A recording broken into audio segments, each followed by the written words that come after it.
Bem, presidente, vereadoras e vereadores, eu quero falar desse requerimento que a gente pediu inclusão agora, que é o 600 de 2024. Na verdade, ele vem aí reforçar e até trazer de maneira mais didática algumas questões que a gente já tinha colocado no requerimento também esse ano, que é o 514. E aí eu tinha trazido na sessão passada aqui já uma constatação generalizada, não é só a Guarda Municipal que tem essa dificuldade de responder requerimento, mas a gente pode dizer com certeza que são os requerimentos da Guarda Municipal que vêm mais evasivos, ou seja, são aquelas respostas que não respondem objetivamente a pergunta que a gente está fazendo. Então, a gente refez, né, a gente remodelou esse requerimento e estamos trazendo agora um reforço para as questões relacionadas à DEIGE, que é aquela lei que a gente aprovou nessa casa por ocasião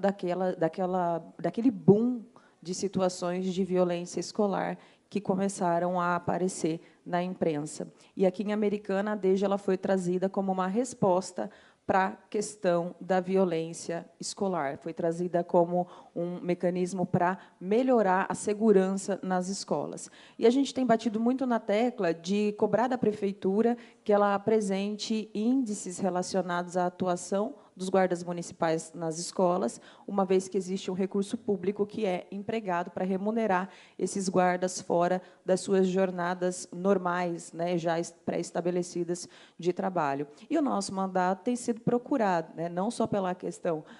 do nosso envolvimento em relação a essas cobranças, principalmente relacionadas à transparência, a procedimentos e protocolos internos da Guarda Municipal, mas também pelo nosso envolvimento relacionado à questão do combate à violência escolar e a construção de uma escola mais acolhedora e segura. Então, as pessoas têm relatado para a gente que existe pouca transparência em relação aos critérios que são usados para a composição das, como que chama? Escalas. Composição das escalas. Então, a gente questiona nesse requerimento como é esse procedimento interno para oferecer para o conjunto de trabalhadores dentro da autarquia, para o conjunto de guardas, a oportunidade de fazer essa jornada especial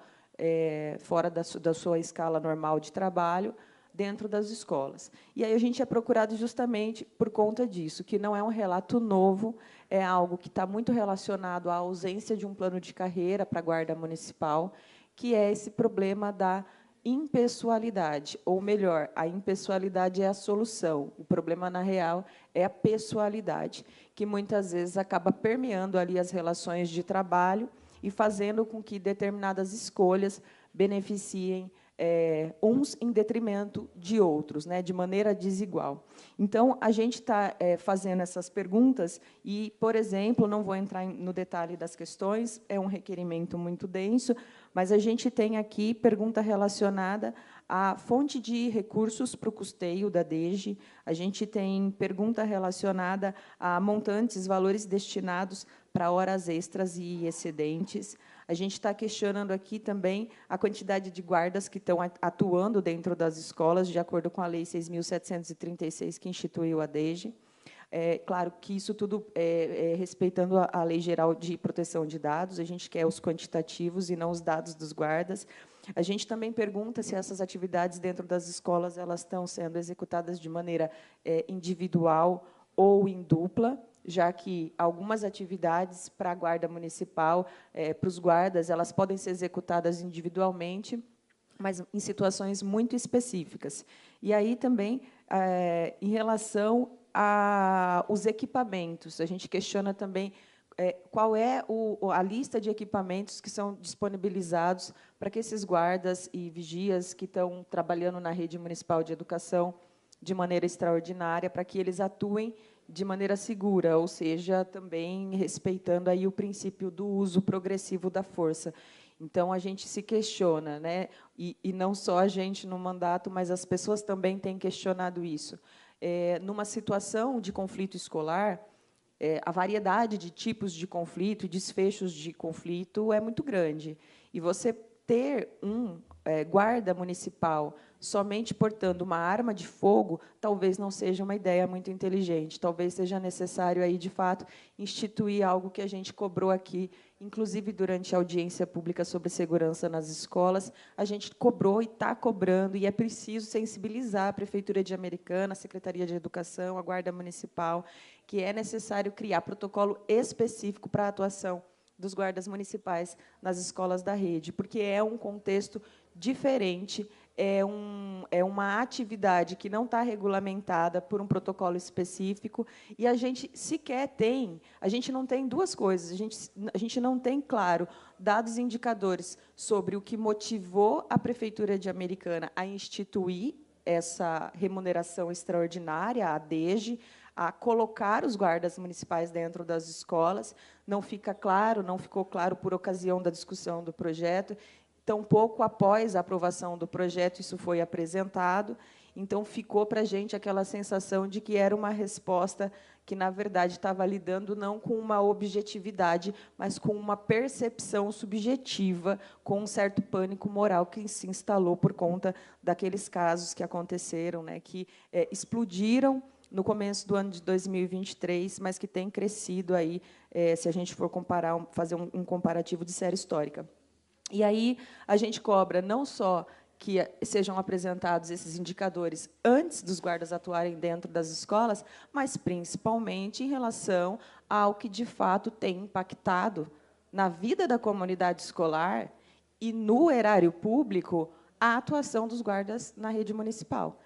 Então, a gente não sabe exatamente quantos casos foram atendidos, quais os protocolos foram seguidos, qual que é o fluxo de informação e registro dessas ocorrências, dessas situações de violência escolar. A gente também recebeu informação relacionada à questão de guardas que têm função administrativa dentro da autarquia, que estariam fazendo DEGE, guardas que estariam afastados, que estariam também fazendo DEGE, guardas que estariam recebendo planilha para montarem suas escalas DEGE de maneira, como que eu posso dizer, de maneira privilegiada, né? Então, eu prefiro uma escola, então eu tenho acesso à escala, né, a lista que compõe a escala, que vai formar a escala, eu tenho acesso antes àquela escola. Então, tudo isso são aqueles problemas da pessoalidade nas relações de trabalho que, infelizmente, a gente sabe, só podem ser resolvidos ou minimizados quando a gente faz, de fato, um plano de carreira e estabelece para o guarda municipal, para a guarda municipal, né, a possibilidade de evoluir na carreira, melhorar os próprios rendimentos, sem contar com nenhum tipo de relação pessoal ou política. Então, o plano de carreira envolve isso. Quanto mais você se capacita, né, quanto mais tempo você está na autarquia, e aí os critérios são, né, a formulação do plano não está no mérito, mas é importante garantir transparência dentro da Guarda Municipal, na gestão da autarquia, e esse assunto é muito importante, porque, quando a gente teve a aprovação da DEGE, ela não estava estabelecida, o recurso não estava situado, localizado, definido nas peças orçamentárias. E, de lá para cá, mesmo a gente tendo feito esse requerimento, o 514, que foi no final do semestre passado, se eu não estou enganada, a gente já fez requerimento sobre isso e não tivemos resposta. A resposta que a gente teve foi: olha no portal da transparência, olha na legislação XYZ. E a gente sabe que, se eu estou aqui cumprindo a minha função como vereadora, fazendo a fiscalização sobre o Poder Executivo, é importante que o Poder Executivo, inclusive autarquias, administração indireta, serviços que executam políticas para a Prefeitura, todos eles precisam respeitar integralmente os membros dessa casa, os vereadores e vereadoras, e responderem na íntegra e de maneira detalhada, para que a gente possa,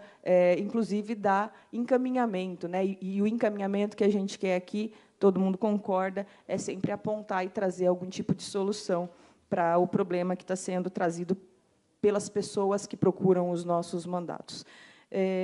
Tem algumas outras questões aqui. A gente está perguntando sobre dados estatísticos, isso eu já falei. A gente coloca algumas informações hipotéticas, né, situações hipotéticas também, que a gente, na verdade, não tem o uso de colocar, mas elas são pertinentes, já que a gente teve bastante dificuldade nos requerimentos anteriores de se fazer entender, de trazer, a partir do requerimento, resposta mais precisa. Então, é isso, presidente. Peço voto favorável aos vereadores e vereadoras a esse requerimento.